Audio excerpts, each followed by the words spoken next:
বিরতির পর স্বাগত। লোকসভার আগে আরো তৎপর ইডি, দেখা যাচ্ছে বিভিন্ন জায়গায় ইডির তল্লাশি এবং এই মুহূর্তে খবর উঠে আসছে যে এনআইডিআই জোটের দুঃখিত ইন্ডিয়া জোটের বৈঠকের পরেই বুধবার এনফোর্সমেন্ট ডিরেক্টরের সমন বিহারের প্রাক্তন মুখ্যমন্ত্রী লালু প্রসাদ যাদবকে এবং সমন পাঠানো হয়েছে সেই রাজ্যের বর্তমান উপমুখ্যমন্ত্রী তেজস্বী যাদবকে। রীতিমতো এই পুরো ঘটনায় রাজনৈতিক মহলে চর্চা শুরু হয়ে গেছে। জমির বদলে চাকুরি কাণ্ডে এই মুহূর্তে সমন লালু তেজস্বীকে, একেবারে ইডির মুখোমুখি হতে হবে, তাদেরকে একাধিক প্রশ্নের উত্তর দিতে হবে। সে বিষয় নিয়ে আমি আরো বিস্তারিত জানবো। টেলিফোন লাইনে রয়েছে নিউজ ভ্যানগার্ড প্রতিনিধি সুপ্রীতি মুখার্জি। সুপ্রীতি, কি জানা যাচ্ছে? দেখো অঙ্কিতা, একদিকে যখন চলছে সংসদে শীতকালের অধিবেশন, ঠিক অপরদিকে আমরা দেখতে পাচ্ছি যে দেশের বিভিন্ন প্রান্তে কোথাও আয়কর হানা চলছে, তো আবার কোথাও ইডি মুখোমুখি পড়তে হচ্ছে একাধিক নেতৃত্বদের। ঠিক সেরকমই আরো এক খবর উঠে আসছে সূত্র মারফত, যেখানে বিহারের প্রাক্তন মুখ্যমন্ত্রী লালু প্রসাদ যাদব এবং তার পুত্র তেজস্বী যাদবকে ফের এবার ইডি সমন পাঠিয়েছে। এবং সেক্ষেত্রে কেন এই সমন? তুমি যেমনটা বলছিলে কিছুক্ষণ আগে, যে জমির বিনিময়ে চাকরি, এই যে মামলা, সেই মামলাতে এবার সমন পাঠিয়েছে ইডি। এরপরে কার্যত কেন্দ্রের সরকারের বিরুদ্ধে ক্ষোভে ফেটে পড়েন তেজস্বী যাদব এবং তিনি যেমনটা বলেছেন যে এটা সব সময় কার্যত চলতেই থাকবে, অর্থাৎ রোজকার রুটিনের সমান হয়ে গিয়েছে। 2017 সাল থেকে যদি ধরি, 2017 সাল থেকে শুরু করে 2023 সাল পর্যন্ত কখনো ইডি, কখনো ইনকাম ট্যাক্স, কখনো আবার সিবিআই একের পর এক ডেকেই চলেছে। তাই সেই ক্ষেত্রে তোমাকে যেমনটা জানাচ্ছিলাম যে তেজস্বী যাদবের যে বক্তব্য, তিনি জানিয়েছেন স্পষ্টত যে এটা চলতেই থাকবে, চাপে রাখার এটা নয়া কৌশল বলেই মন্তব্য করেছেন তেজস্বী যাদব। অর্থাৎ এর পাশাপাশি তেজস্বী যাদবের আরো বক্তব্য যে মধ্যপ্রদেশ, রাজস্থান থেকে শুরু করে ছত্তিশগড়, এই যে ভোটের 3 রাজ্যের যে ফলাফল, সেই ফলাফল ঘোষণার পরই সক্রিয় হয়ে উঠেছে কেন্দ্রীয় এজেন্সিগুলি, এমনটাই অভিযোগ উঠে এসেছে তেজস্বী যাদবের পক্ষ থেকে। কারণ তোমাকে আমি শুরুতেই যেমনটা জানাচ্ছিলাম যে একদিকে যখন দেখছি যে সংসদে একের পর এক সাংসদদেরকে সাসপেন্ড করা হয়েছে, তার জন্য গোটা দেশে বিভিন্ন বিরোধী দল ইতিমধ্যে সক্রিয় হয়ে উঠেছে, কোথাও তার প্রভাব পরিলক্ষিত হচ্ছে। আজকে আমাদের রাজ্যেও তার প্রভাব পরিলক্ষিত হয়েছে, বিক্ষোভ আন্দোলন, বিক্ষোভ কর্মসূচি আমরা দেখেছি।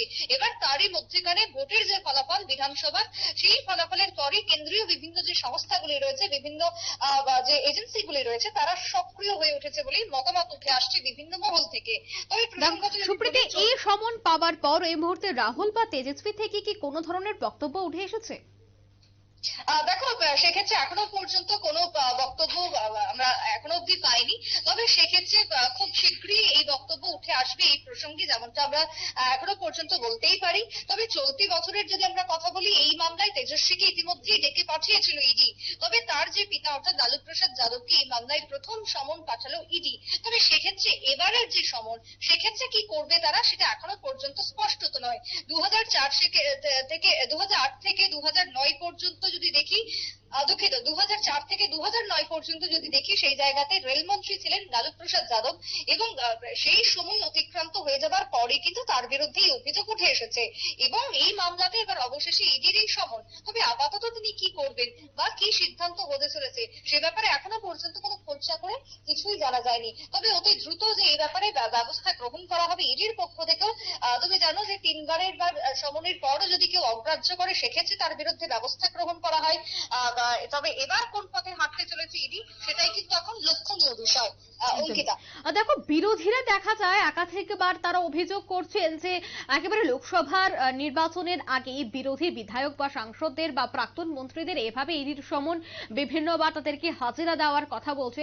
সেক্ষেত্রে তর্কের খাতিরে হয়তো বা ধরে নেওয়া যাক, কিন্তু সেদিকে তাদের যদি কালো বা সাদা টাকাই থাকতো, কালো টাকা না হতো, তবে তারা কেন এই পুরো জিনিসটি এড়িয়ে যাচ্ছেন? তাদেরকে কেন ইডি সমন দিচ্ছেন? তারা গোটা বিষয়টি কেন এড়িয়ে যাচ্ছে? কি জানা যাচ্ছে সেই বিষয়ে?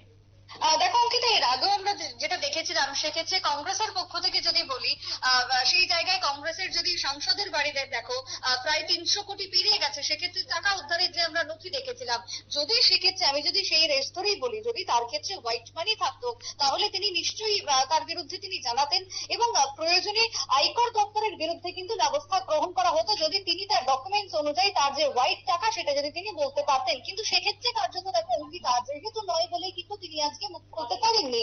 উল্টোর দিকে তার যে একের পর এক যে তদন্ত, তার একের পর এক বাড়ি থেকে শুরু করে বিভিন্ন জায়গায় হানা দেওয়া হয়েছে, কোথাও থেকে কিন্তু সঠিক কোনো নথিপত্র উঠে আসেনি।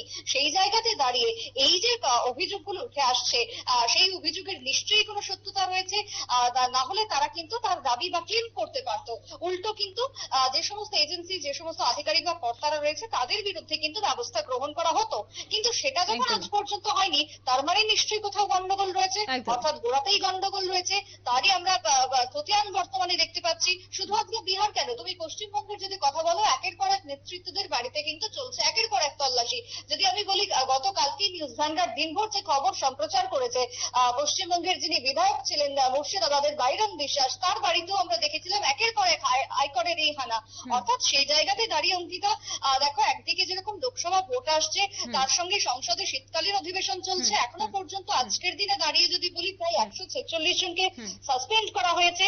বিরোধীরা খুব স্বাভাবিকভাবে ইতিমধ্যে বিক্ষোভে ফেটে পড়েছে, চলছে আন্দোলন বিভিন্ন জায়গায় জায়গায়, কিন্তু তারপরও কেন্দ্রীয় যে এজেন্সি তারা কিন্তু তাদের কাজ কার্যত চালিয়ে যাচ্ছে। একদম। অঙ্কিতা, ধন্যবাদ সুপ্রীতি। কেন্দ্রীয় গোয়েন্দা সংস্থার মুখোমুখি এই মুহূর্তে হবে লালু তেজস্বী। সমন পাঠালো ইডি। এবার ইডির একাধিক প্রশ্নের জবাব কিন্তু দিতে হবে লালু এবং তেজস্বীকে। নিচে ছোট্ট একটি বিজ্ঞাপন বিরতি, সাথে থাকুন।